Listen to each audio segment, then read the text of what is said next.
Hey everybody, it's Josh, the Firearm Convention. So today we're going to be making some ammunition.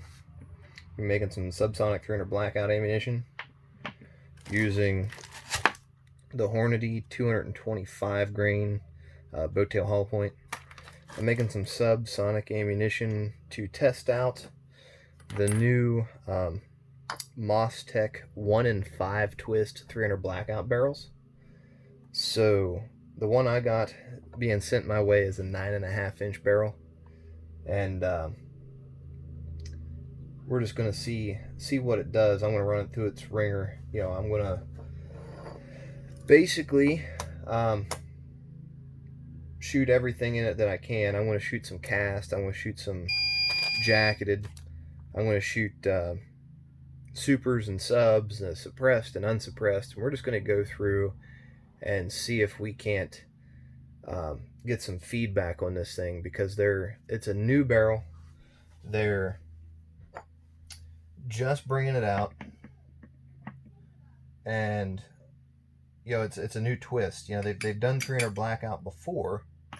The problem is they've never done the 5 twist before. So we're getting everything set up to load these guys here, just to get the proper overall length. We're going to run the 2.2 inches because it is an AR-15.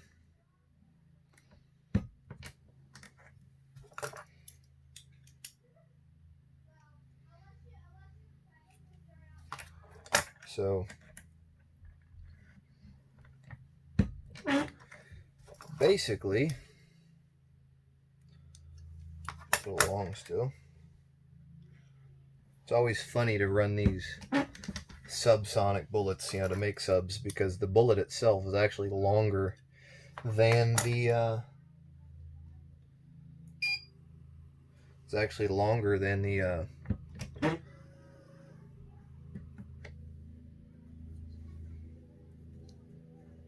cartridge here.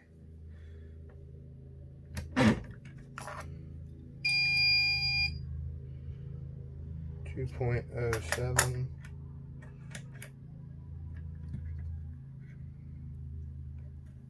Just adjusting this dial on this first one. Like I said, we're going to be running 9.1 grains of H110. It's always, when you're reloading, it's always one of those things. The first one that you do always takes the longest, just because you got to get the overall length set correctly. Once you do that, everything pretty much runs the way you want it to. So just to account in the length, I'm going to run 2.25. There's our first one done. So we're just going to dump this little minuscule amount of powder in there.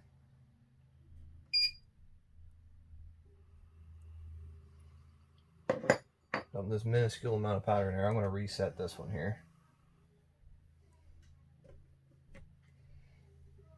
My scale wasn't zeroed, so I'm running an RCVS Charge Master, and my scale wasn't zeroed out when I put the pan back on. So just want to make sure that I don't get an overcharge or an undercharge, because running subs, the last thing you absolutely want to do is to stick one of these big long bullets in a barrel, because it's going to be a real pain to get it out.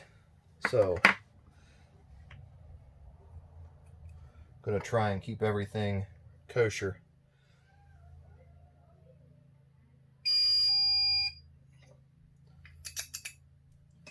I'm pretty excited to try the 1 in 5 twist. I've been on a 350 Legend kick for a while, and that rifle is also a Tech rifle. Well, it's a Tech barrel on that rifle, and as well as that rifle shoots, just knowing that I'm going to have a really accurate 300 Blackout at 9.5 grains is awesome. So, I'm sorry, 9.5 inches. Just to have a rifle at 9.5 inches that's just absolutely a tack driver, you know, because Aaron Christ over at Moss Tech and his wife and their son, you know, it's a family-run business, and they're a small business, but they're doing pretty cool things with the 300 Blackout, the 350 Legend, and the big bore AR stuff, you know. It's like the one thing they're not doing is making 223 barrels, unless it's just like a something for, you know, a match grade barrel like 3-gun or you know, something that requires just precision, because there's so many people right now making 223 barrels that the market's kind of saturated. So they're kind of sticking to the oddities, you know. Not that I consider a 300 Blackout an oddity anymore, but it's one of those cartridges where when you're running a 5-twist, I believe they're going to try to run every one of their barrels as a 5-twist. That way there's not, you know, a whole bunch of different, you know, options. So there's a couple different guys that are testing a couple different barrels for them. One gentleman is testing their like ultra short barrels, so they're going to be like sub 5 inches roughly. And surprisingly, with a fast twist, which is where the really fast twist 300 Blackout stuff comes into play, is, you know, it's like a PDW, you know, it's like a 45 ACP, but a little bit stronger than that, and it's in an ultra short package. It's like the only other thing that, you know, is shorter is like the blowback stuff, like the 9mm, the 40s, the 45 PCCs, and they don't have the distance capability that a 300 Blackout subsonic bullet does, you know. So you've got, you know, the 300 Blackout, which is coming into its own with that style of loading and configuration, where it's just a little PDW, and, you know, it allows you to have a true 50 to 60 yard rifle, you know, with decent, you know, capability, you know, with something like the Maker bullets, you know, the Maker Subsonic line, you know, or even the Supers.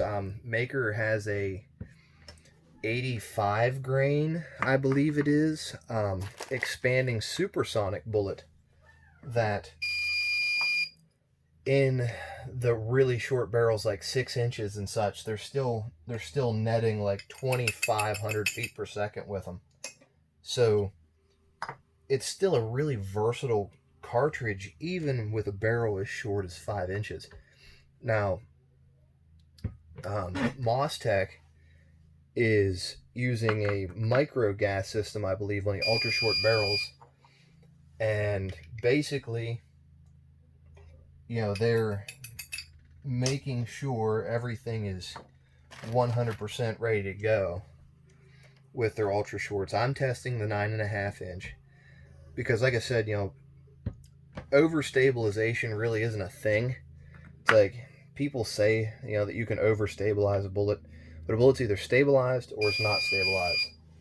And if it's not stabilized, then it's not stable. You know, and what the plan is with, say, you know, my length barrel, and I believe he may even be testing a longer barrel, like a regular 16-inch barrel with a 5-twist, just for giggles, I guess you would say. You know, is to see, can he just run one standard twist rate of, you know, 1 and 5, and without any accuracy issues or any other problems like that. So it's kind of where we're at with, you know, the testing on this cartridge, you know, is just to see what it's going to do, how it's going to work. So this video really isn't anything special. It's just me playing around with the 300 Blackout, making some subs, and yeah, it's going to be a good time here. Hold on a second. Sorry about that. I had a neighbor show up there and you know, we have chickens, so we gave her some eggs. You know, she I forgot she was, you know, going to show up here and go get some eggs off of us. So anyway, back to the loading. So I'm really interested to see what the 5 twist is going to do, you know, for the 300 Blackout. You know, I'm wondering if due to the hydrostatic shock of the bullets, you know, like when I start running the makers, like the Maker 220s and what have you in this 5 twist, I'm wondering if, you know, we're going to see any difference in wound channels based on the additional RPMs that this bullet's going to be, you know, spinning at. You know, because you got to figure, you know, to figure out RPMs, what is it? It's you get your velocity, which is in feet per second, and then you would take your twist rate, which is 1 twist every 5 inches, and let's see, 5 twists, 5 inches every foot. You know, 1,050 feet per second. So you would multiply 1,050 feet by 1,050 feet by 60 seconds per second. Yeah, 1,050 feet per second. I'm sorry, it's been a long day. 1,050 feet per second, you know, multiplied by 60, because you know, it's going 1,050 feet in a second. Now we all know that it's going to slow down as it leaves the barrel, but your initial twist rate's what we're getting, like the twist rate or the RPMs at the end of the muzzle, basically. So you would multiply your 1,050 feet per second, you know, by 60 seconds. That number is going to net you a rather large number. And then that would be your feet in a minute. Multiply that by inches, because you need 12 inches, you know, in a foot. So that number is going to get even larger. And then you would divide the inches that you got by your twist rate, which is 5. So, you know, 1,000 feet per second, you know, let's say, would be 1,000 times 60 would be 60,000 feet per minute if it kept its velocity course. 60,000 multiplied by 12 would be 600,000 multiply 6, so about 720,000 inches per minute.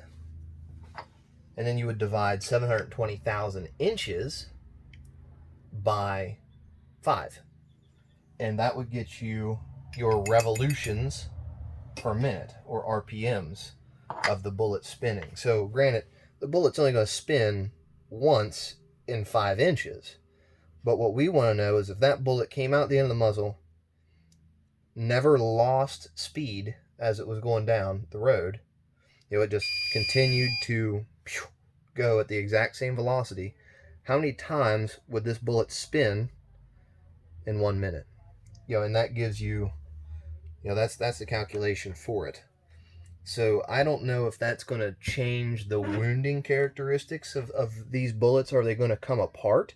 Because a 5 twist is crazy tight. I mean, that's really, really tight. You know, a 5 twist, if you were going to run a regular, say, I don't know, 10, 12 inch 300 Blackout barrel, would probably net you somewhere in the neighborhood of, oh heck, you know, you'd probably be able to stabilize a 350 grain 30 caliber bullet if your throat was long enough, you know, and barring any overall length restrictions. You know, if you could stretch that cartridge way out, you know, and like single feed it in the magazine, you could probably stabilize easily a 325, 350 grain 30 caliber bullet. And I mean, take into account that these are 225, so imagine a bullet that's up around my thumb going. So yeah, you could definitely do some interesting stuff with a regular 5 twist. But you know, your rotational force, if you got up above, you know, your RPMs, if you got much up above, you know, I'd say 2,400 feet per second, is going to be rather intense. And that's what we're wanting to try and figure out. You know, I'm going to have mono metal bullets from, say, Maker in supers, but I also want to test out like 125 grain cup and cores, you know, supers out of this 5 twist, because I mean, will it detonate? I mean, if you're going to take a 9.5-inch barrel with 125 grain, say, Nosler ballistic tip, or Sierra Pro Hunter, or the Sierra tipped Game King, or pick your bullet designed for the Blackout, or that works well in the Blackout with, say, an 8 twist. If we shorten it up to a 5 twist, will that additional RPMs make that bullet, you know, perfectly stable? Yes. But as soon as it touches game, is it going to destabilize in a fashion that is spectacular? You know, so would a 5 twist take a 125 grain Sierra Pro Hunter, which is normally a really good bullet for the 300 Blackout, and make it so on the verge of, you know, destruction that as soon as it touches a deer's, you know, front shoulder, it blows up, you know, like a varmint bullet? You know, so that's the kind of stuff that we're going to be testing. It's going to be a long-term test on this 5 twist, you know, because I mean, most of the people that are going to run 5 twists are going to run really short barrels, you know, like 7 inches and shorter would be my guess. And, you know, they're going to run mostly subs, pretty much suppressed. I mean, they're probably going to be a dedicated suppressor host. So that's all well and good, but what about the guys that, you know, want the versatility of if a 5 twist gives you versatility at this point? You know, if it wants to give you the versatility of a 5 twist and, say, the 9.5-inch barrel, where you can still run subs just as dandy as you please, but then run, you know, supers in the same platform, you know, to stretch out there at, you know, 200, 250 yards. You know, so we'll figure it out. Now, that said, something I do think's interesting on the 300 Blackout, it's any cartridge really that is just, it blows my mind. So there's a diminishing returns factor for velocity, and you can see that pretty much with any cartridge, not just the 300 Blackout. But for instance, we've got the 300 Blackout, which is a really small cartridge, and then we've got something like a 30-06. It's a rather large cartridge. I have a 30-06 right here, and I have a 300 Blackout right here. So as you can see, the size difference is quite large. You know, I mean, 30-06 holds much more powder than a 300 Blackout. But with only 15 grains of powder, maybe 16 grains of powder, depending on like, say, H110, and a 150 grain bullet in a 300 Blackout, and a 16-inch barrel, you know, you can get a 150 grain bullet in a 300 Blackout up to, what is it? It's somewhere in the neighborhood of like 1,800, 1,900, 2,000 feet per second. Depends on your pressure spec of the ammunition you're making. So call it 1,800 feet per second just to be safe. Now that's 15 grains of powder. To get that same 150 grain bullet up, you know, another 1,000 feet per second, you know, you then have to add 40 to 45 more grains of powder to go another 1,000 feet per second. So with a very minimal charge, you can get bullets moving at a decent velocity. But to get them moving even faster, you have to add an exponentially larger amount of powder. Another great example would be going to, say, the 300 Winchester Magnum, for instance, or a 300 Weatherby or something of that nature, where you're shooting that same 150 grain bullet at, say, 3,400 feet per second. Yeah, you're almost doubling the velocity of the 300 Blackout, but you're doing it with a powder charge that's, 8 times as much, 8 or 9 times the powder charge of this, so it's just interesting to see, to me, the internal and external ballistics of the 300 Blackout when it comes to, just how much powder it takes to zip something down the road. And of course, we're talking about, 150 grain stuff. But, if I'm not wanting to cycle bullets, like if I'm not wanting to cycle an AR-15, for instance, I don't have to use H110. I could drop down to Bullseye or Unique. And with Unique, that same 150 grain bullet doing, say, 1,500 feet per second, if it's a cast bullet, 1,600 maybe, I can do that with 10-ish grains of powder. So I can even do it with even less powder. So it doesn't take a whole lot. I mean, look at the 22, for instance. It's a great example of what you can do. Same thing. Like a 22 has, I pulled a couple apart years ago, and I think they have between 0.8 and 1 grain of powder in them, roughly. So, I mean, and a 22, shoots a 40 grain bullet at roughly 1,200 feet per second, for the bulk box stuff. And yet we're sitting there, that's fun, all well and good. But look at the 223 to do that same bullet, at that same 40 grain bullet at, say, I don't know, 20, well, it'd be closer to 3,400 feet per second with a 40 grain bullet. That same 40 grain bullet at 3,400 feet per second takes roughly 30 grains of powder.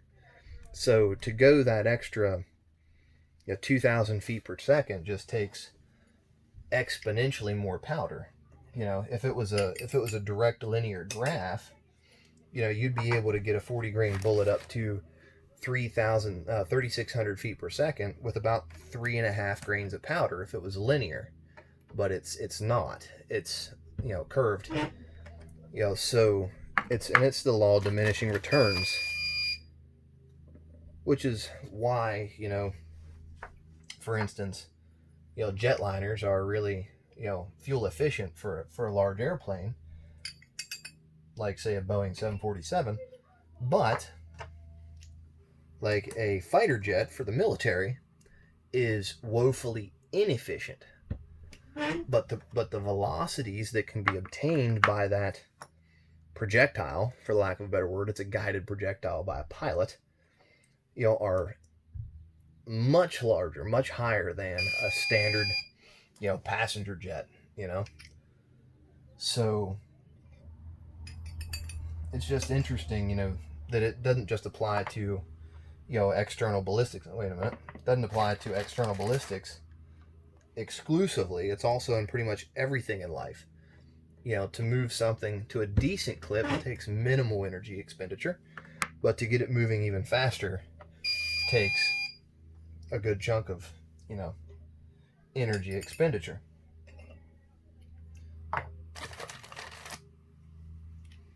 Now that I've been on that little tangent, come back. I will say if you've noticed the Charge Master here, or it's just on the edge of the screen, you can just see the edge of it. But this Charge Master is probably my favorite thing that's been on my reloading bench. It makes reloading an absolute breeze, especially when you're charging, like these 300 Blackouts. I'm running 9.1 grains of powder, and every one of these cartridges, every one of them, have 9.1 grains in them. Like, period, end all be all, that's what they got in them. you really can't get that level of, you know, quick accuracy with a balance beam scale. And they're worth every penny. They didn't have the RCBS Chargemaster Lite when I was buying them. Now see, it made a liar of me, didn't it? I said every one of them have been perfect. It heard me. And I got a random one at 17 grains. Let's try that again. And let's zero it out. Here we go. Don't you hate it when stuff makes a liar of you? Oh, it's the best thing ever. It's like selling a car or something. Oh yeah, I've never had any problems. Then it breaks down on somebody when they're out test driving it. Always on camera. It's a fact. But anyway, you know, for what they are, if you're looking for a powder measure, I would highly suggest the RCBS Chargemaster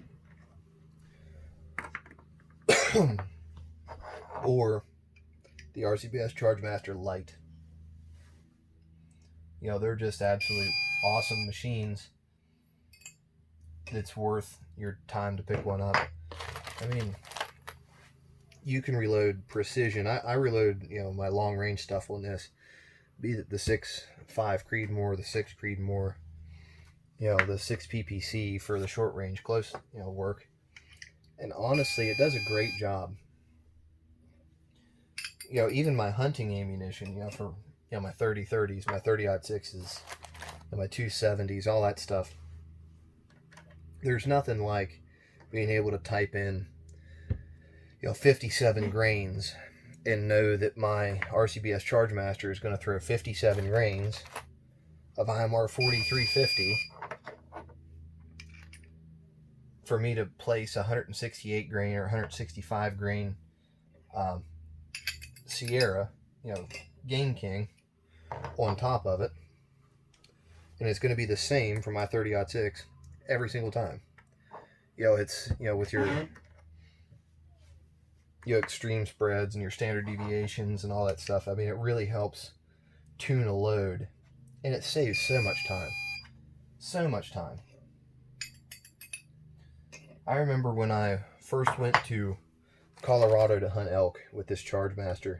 Before I had the Chargemaster, I went to Colorado to hunt elk, and I made 100 rounds of ammunition total. Not that I needed 100 rounds to hunt elk, but I made 50 rounds for my 30-06, and I made 50 rounds for my 7.5 by 55. And,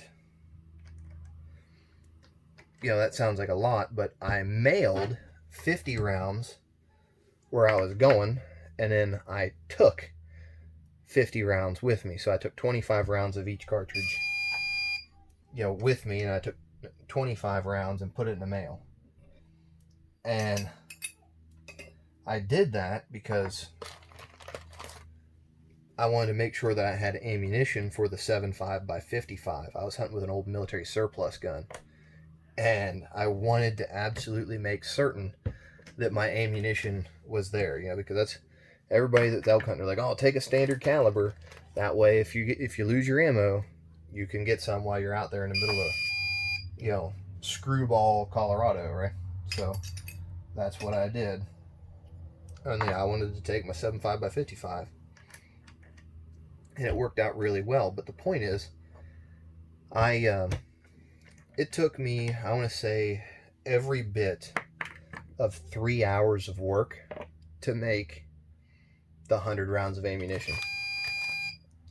And it was really, really tedious. And now I could make that same 100 rounds of ammunition in a couple short videos, you know, if I wanted to. So I'm going to turn that off, because this is the last round.